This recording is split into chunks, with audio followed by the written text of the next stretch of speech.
सेवारो नमस्ते हजुरहरूलाई स्वागत गर्न चाहन्छु फेरि मेरो मुकबाङमा। यहाँ चाहिँ एकदमै धेरै भात छ अनि यो चाहिँ निङ्गुरो हो, निङ्गुरो भुटेको।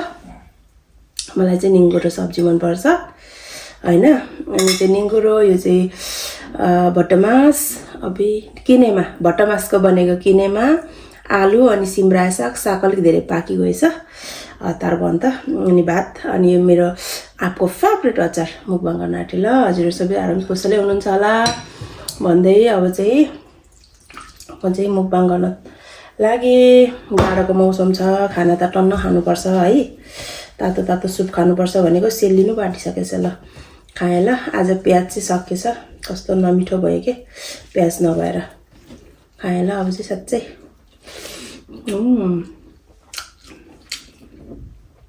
कस्तो मिठो क्या।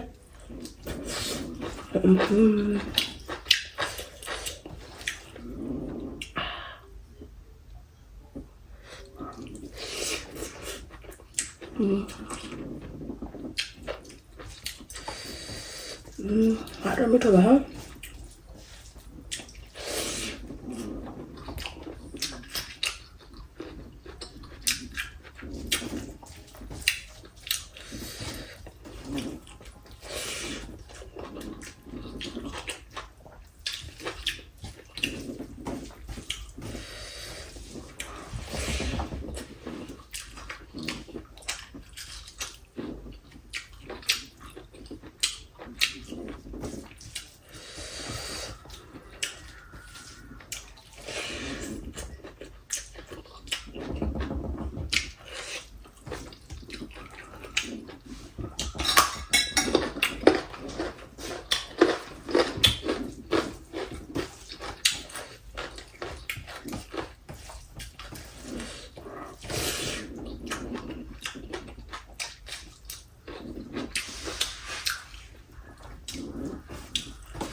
Bless you, Nani. Mange.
Okay बा तातो तातो भात पिरो पिरो खोर्सानीसँग तातो green tea my God so good हैन ल अब आज मेरो मुकबाङ यति नै कस्तो लाग्यो मजाले हेर्दिनु होला लाइक सब्स्क्राइब गरिदिनु न भन्दै बाइ बाइ फेरि भेटौँला है अर्को ब्लगमा